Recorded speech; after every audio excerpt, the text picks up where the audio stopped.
ये government job को टांग मार के और इस फील्ड में आना, और वो भी शरेआम चैलेंज करके बोलना जीवन लाल जी को, अगर मैं वाइदा पे एमएलए बन गया तो फिर आपका जो हाल होगा वो आप सोच भी नहीं सकते। तो वो जो बात थी वो हमारे दिल को छू गई, जिसके कारण हमने डॉक्टर साहब के ऊपर 2-3 वीडियोस जो थी वो बनाई।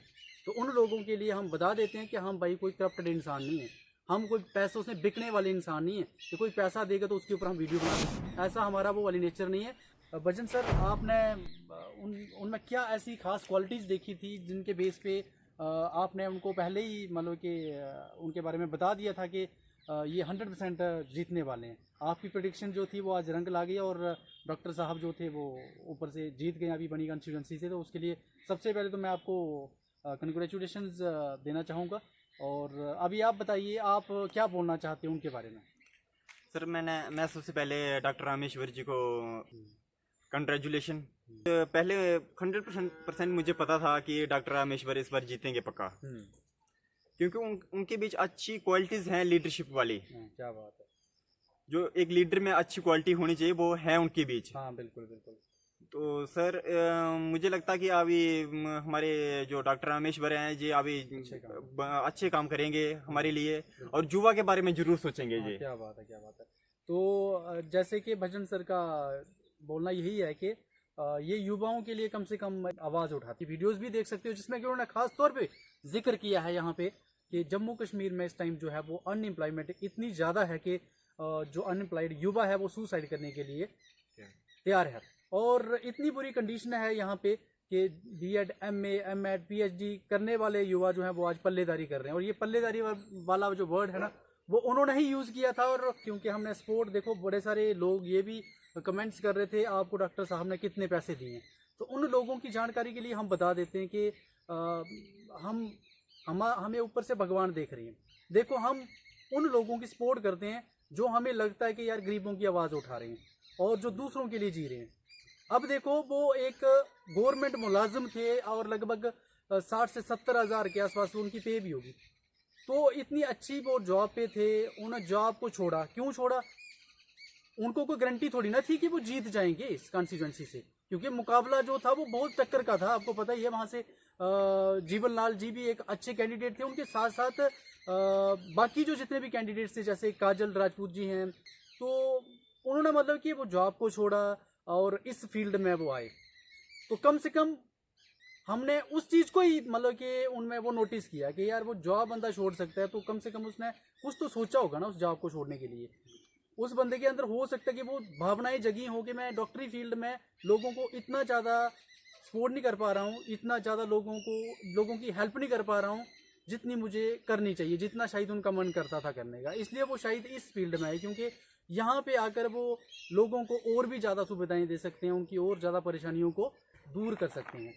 ये गवर्नमेंट जॉब को टांग मार के और इस फील्ड में आना, और वो भी शरेआम चैलेंज करके बोलना जीवन लाल जी को, अगर मैं वाइदा पे एमएलए बन गया तो फिर आपका जो हाल होगा वो आप सोच भी नहीं सकते। तो वो जो बात थी वो हमारे दिल को छू गई, जिसके कारण हमने डॉक्टर साहब के ऊपर 2-3 वीडियोस जो थी वो बनाई। तो उन लोगों के लिए हम बता देते हैं कि हम भाई कोई करप्टेड इंसान नहीं है, हम कोई पैसों से बिकने वाले इंसान नहीं है कि कोई पैसा देगा तो उसके ऊपर हम वीडियो बना दें, ऐसा हमारा वो वाली नेचर नहीं है। और उन जो जितने भी ये कमेंट्स आए थे गंदे गंदे उन वीडियोज़ में, तो आज उनको भी शायद मुँह तोड़ जवाब मिल गया है। जो बोलते थे कि आपकी प्रेडिक्शन गलत साबित होगी, आप गलत प्रेडिक्ट कर रहे हो। बड़े सारे कमेंट्स हमने ऐसे देखे हैं जिसमें बोला जाता था कि नहीं, बणी से जो है वो जीवन लाल जी ही जीतने वाले हैं या तो काजल राजपूत। मैक्सिमम उन दो के ऊपर ही कमेंट्स आते थे। और साथ ही साथ जब हम प्रेडिक्शन करते थे कि बिलावर से भाई यहाँ से टक्कर जो है वो अच्छी देखने को मिल सकती है, लेकिन फिर भी हमने प्रायोरिटी जो दी थी वो दी थी सतीश शर्मा जी को। सतीश शर्मा जी जो हैं वो बहुत ही अच्छे मार्जिन से अभी यहाँ से जीत के जा रहे हैं असेंबली में, और बहुत अच्छा हमें ये फील हो रहा है। और उनके लिए भी हम कंग्रेचुलेशंस इस वीडियो के माध्यम से देना चाहते हैं।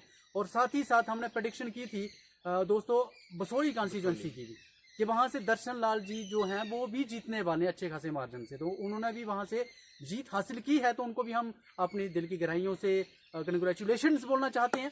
तो आई होप ये जितने भी यहाँ से मेंबर्स सेलेक्ट होके गए हैं, तो आगे जाके ये लोगों के जो मुद्दे हैं उनको सरकार के सामने रखें, और सरकार भी उन मुद्दों के ऊपर खास तौर पे तवज्जो दे और उनकी लोगों की प्रॉब्लम्स, मुश्किलात का हल निकाले। तो हम तो यही रिक्वेस्ट करना चाहेंगे सरकार से। बाकी अभी जम्मू कश्मीर में जैसे कि आप लोगों को पता ही होगा, रिजल्ट तो आ ही चुके हैं। एनसी का जो गठन है जिसमें कि कांग्रेस भी आती है, तो इनकी सरकार जो है वो बनने जा रही है जम्मू कश्मीर में। तो इससे हमें कोई ऐतराज़ नहीं है। हमें तो वो सरकार चाहिए जो लोगों की समस्याओं को दूर करे और लोगों की बात सुने और लोगों के लिए काम करे। हमें तो वो सरकार चाहिए, हम तो यही बताना चाहते हैं। और बाकी आज की वीडियो बनाने का हमारा मकसद यही था। बाकी भजन सर, और भी कुछ आप डिस्कस करना चाहते हो तो यहाँ पे अभी कैमरे के सामने आप कर सकते हो। और भी कुछ आपके दिल में है डॉक्टर के लिए तो आप बता सकते हो यहाँ पे, जो आपने उनमें देखा हो। क्योंकि मैंने सुना था कि वो आपके मोहल्ले में भी आए हुए थे, तो उन्होंने मतलब कि क्या क्या बातें वहाँ पे लोगों के सामने रखी हैं, थोड़ा सा उनके ऊपर रोशनी डाल दो आप भी। सर, मैं डॉक्टर रामेश्वरी जी के बारे में एक थोड़ा सा बताना चाहता हूँ कि वो आए थे हमारे मोहल्ले में। उन्होंने बताया था कि अभी तो मैं कुछ नहीं बता सकता क्योंकि अब मैं एक इंडिपेंडेंट कैंडिडेट हूँ। हाँ बिल्कुल। अगर मैं जहाँ से अगर बीजेपी अपनी जीत हासिल करूंगा तो मैं कुछ न कुछ जरूर करूंगा आगे।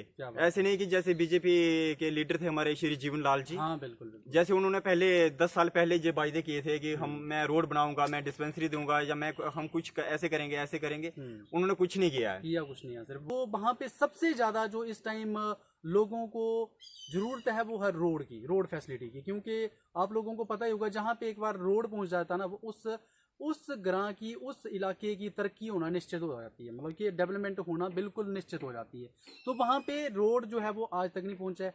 ये बेचारे सन 47 की जिंदगी जी रहे हैं, जहाँ वहाँ पे ना तो अच्छे से लोगों को पानी पीने के लिए मिलता है, ना ही लाइट की बड़ी ज्यादा समस्या है वहाँ पे। तो ये तो बेचारे मतलब वही ना सन 47 में जी रहे हैं अभी। तो इनका बोलना यही था। और उन प्रॉब्लम्स को देखने के लिए इनके इलाके में आए हुए थे हमारे डॉक्टर रामेश्वर जी। उन्होंने लोगों को दिलासा दिलाया, उनको यकीन दिलाया, और लोगों के साथ प्रॉमिस तक, अपना वादा तक भी किया कि आप एक बार मुझे जिता के तो आगे असेंबली में भेजो, मैं आपकी इन प्रॉब्लम्स को अगर दूर नहीं करूंगा तो वो मेरा धर्म रहा। फिर तो वो धर्म देके वहां से गए हैं। वो चीज लोगों को शायद इंप्रेस कर गई और आज वो विनर साबित हो चुके हैं। और उन्होंने तो अपना धर्म दिया था, पर हमने उनको धर्म दिया था। क्या बात है। हाँ। तो आज हम यहाँ पे अपनी इस बातचीत को खत्म करते हैं और लास्ट में हम यही बोलना चाहेंगे, जितने भी कैंडिडेट्स हमारे जम्मू कश्मीर से विनर साबित हुए हैं, सबके लिए हमारी तरफ से मुबारकबाद। और उम्मीद करते हैं आप आगे आने वाले टाइम में लोगों की समस्याओं के ऊपर काम करेंगे और आने वाले टाइम में सेकंड टाइम फिर से असेंबली में भारी मतों से जीतोगे। क्योंकि अभी आप काम करोगे तो आपको 4 साल या 5 साल के बाद ना वोट मांगने के लिए उस इलाके में आना नहीं पड़ेगा। क्योंकि लोग जो है वो काम को देखेंगे आपके। अगर आपका काम जबरदस्त होगा तो आप निश्चित ही, जो लोग हैं उस इलाके के, वो आपको दोबारा फिर से चांस देंगे। ये जनता का असूल है। तो इसी के साथ हम यहाँ पे वीडियो खत्म कर रहे हैं।